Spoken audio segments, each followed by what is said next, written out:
प्रभु यीशु के मधुर नाम में आप सभी को जय मसीह की। हम फिर एक वचन को लेकर आए हैं और आज का वचन है कि जब पवित्र आत्मा आपके अंदर होगा तो उसकी क्या पहचान है। यदि किसी भाई, किसी प्रभु के दास, पास्टर, प्रचारक, एवेंजलिस्ट के अंदर परमेश्वर का आत्मा है तो क्या पहचान होगी, ये आज हम वचन से प्रूफ करेंगे ताकि आपको पता चल जाए कि ये जो भाई है जिसे हमने अपने परिवार या घर में बुलाया है, जो हमारा पास्टर, प्रचारक है, क्या ये आत्मा से भरा हुआ है या नहीं।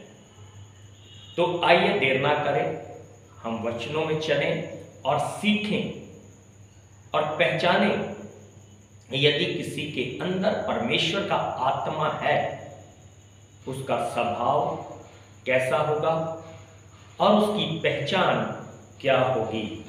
तो आइए मेरे साथ आप पवित्र शास्त्र बाइबल को ले लीजिए और मेरे साथ निकालिए रोमियो की पुस्तक अध्याय 8 और वचन 16। रोमियो की पुस्तक अध्याय 8 वचन 16। यहां पर लिखा है, आत्मा आप ही हमारी आत्मा के साथ गवाही देता है कि हम परमेश्वर की संतान हैं। बहुत बड़ी बात।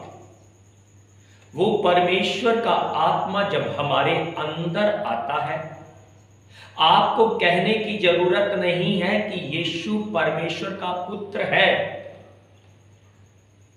आपको बताने की आवश्यकता नहीं। यदि आपके अंदर परमेश्वर का आत्मा है तो चाहे आप स्टेशन, बस स्टैंड या कहीं भी हॉस्पिटल में जहां पर आपको लोग मिलेंगे, आप वहां पर इस बात की गवाही दोगे कि यीशु ही परमेश्वर का पुत्र है, क्योंकि लिखा है कि जब वो पवित्र आत्मा तुम्हारे अंदर आएगा वह मेरी गवाही देगा। ये पहचान है, पहली पहचान है कि वो जहां कहीं भी खड़ा होगा प्रभु की बातें करेगा, परमेश्वर के वचन की बातें करना शुरू करेगा, क्योंकि उसके अंदर जो है वो परमेश्वर का आत्मा है।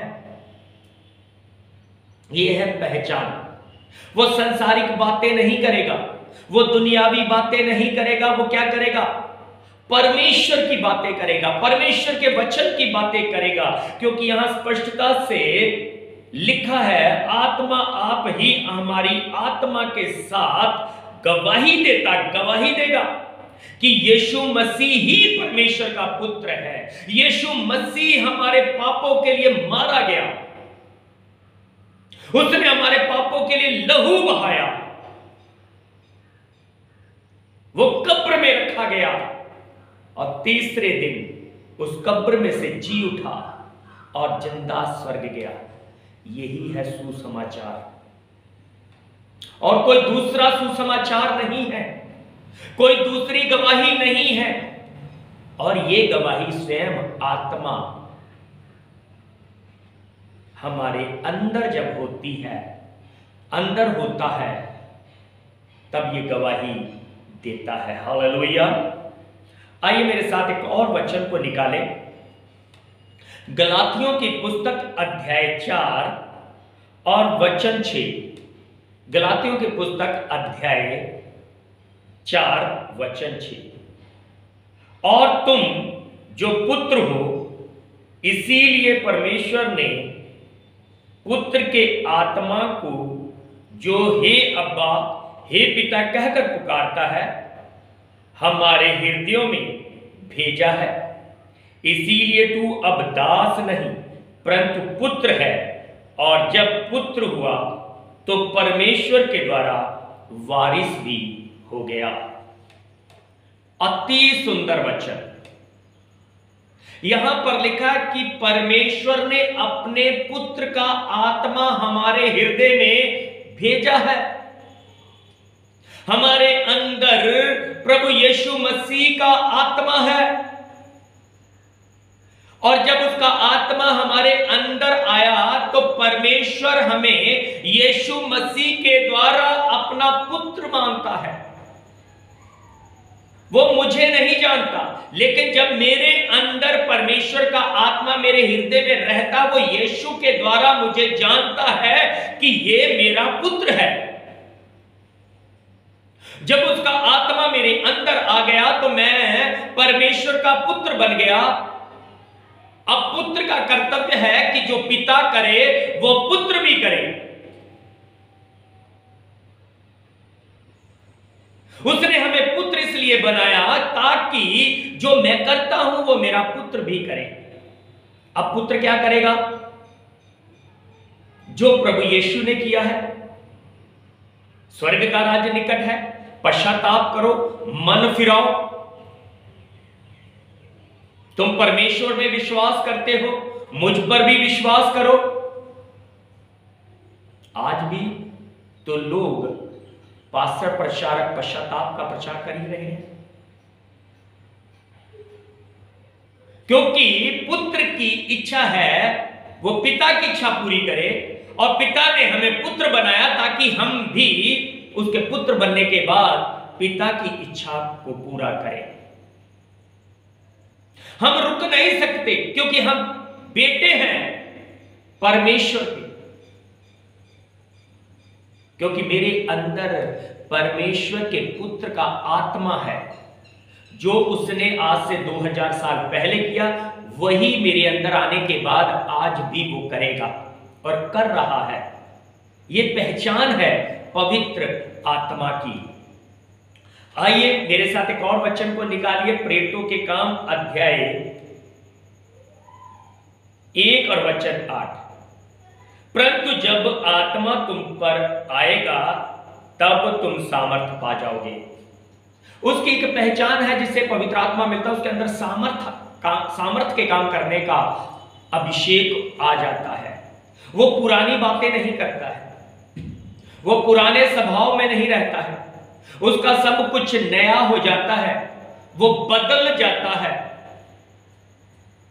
और कहता है सामर्थ पाने के बाद यरूशलेम, यहूदिया, समारिया और संसार के छोर तक, यानी कि जहां कहीं आपको मौका मिलेगा, चाहे देश हो, राज्य हो, जिला हो, कस्बा हो, आप वहां जाकर मेरे नाम की गवाही देंगे। यही है पहचान पवित्र आत्मा की। वो अपने घर बैठा नहीं रहेगा, वो जाएगा और जहां कहीं उसे मौका मिलता है वहां पर परमेश्वर के सुसमाचार का प्रचार करेगा। हालेलुया। आइए जब हम देखते हैं पहला कुरिन्थियों अध्याय 12 और वचन 7, यहां पर जिसे पवित्र आत्मा मिल जाता है या जिसके अंदर पवित्र आत्मा का अभिषेक होता है या पवित्र आत्मा का सामर्थ आता है, उसे बुद्धि की बातें करने का, ज्ञान की बातें, विश्वास, चंगा और सामर्थ और भविष्यवाणी, आत्माओं की परख और भाषा और भाषाओं की व्याख्या करने का वरदान मिल जाता है। हालेलुया। और इसी के साथ गलातियों की पत्री अध्याय 5 और वचन 22 में लिखा है पवित्र आत्मा की क्या पहचान है। पवित्र आत्मा के फल हैं, ये 9 फल हैं जिसे हम जानते हैं: प्रेम, आनंद, शांति, धीरज, कृपा, भलाई, विश्वास और नम्रता और संयम। हर किसी को वो अपनी इच्छा के अनुसार वरदान दे देता है। वरदान तो 9 है, लेकिन इन 9 वरदानों में से वो अपने काम को करने के लिए जिसको उसे अच्छा लगता है उसी को वो वरदान दे देता है। आइए योहन की पुस्तक अध्याय 14 और वचन 15 और 16 को हम देखते हैं। यदि तुम मुझसे प्रेम रखते हो तो मेरी आज्ञाओं को मानोगे। मैं पिता से विनती करूंगा और वह तुम्हें एक और सहायक प्रदान करेगा जो सर्वदा तुम्हारे साथ रहेगा। सर्वदा साथ रहेगा। यहां पर परमेश्वर संत यूहन्ना कहता है, यदि तुम ईश्वर से प्रेम करोगे और वचन का पालन करोगे, बिना वचन का पालन किए बिना आपको पवित्र आत्मा नहीं मिलेगा। आपको पवित्र आत्मा पाना है तो वचन का पालन करना पड़ेगा, वचन पर चलना पड़ेगा। और फिर कहता है, जब तुम वचन का पालन करोगे तो मैं पिता से विनती करूंगा कि वह तुम्हें क्या करेगा, एक सहायक देगा, और वह सहायक है पवित्र आत्मा। यदि आप लोग चाहते हैं कि आपको पवित्र आत्मा मिले और पवित्र आत्मा के द्वारा आप काम को करें, तो आपको वचन का पालन करना अति आवश्यक है। आज के वचन के द्वारा प्रभु आपको आशीष और बरकत दे। बोले आमीन। आइए आंखें बंद करें, मैं आपके लिए प्रार्थना करूंगा। सर्वशक्तिमान पिता परमेश्वर प्रभु यीशु मसीह जी, मैं आपका धन्यवाद करता हूं, आपकी स्तुति प्रशंसा और महिमा करता हूं कि आज सुंदर वचनों के द्वारा प्रभु जी आपने ब्लेस किया और आशीषित किया है उन सबको जो इस वीडियो को देखते हैं और प्रभु जी इन वचनों पर चलते हैं। सारी महिमा सारा आदर आपके नाम को देते हुए प्रार्थना यीशु प्रभु के नाम से प्रार्थना को मांगते हैं, आमीन। सभी को जय मसीह की। God bless you. प्रभु आप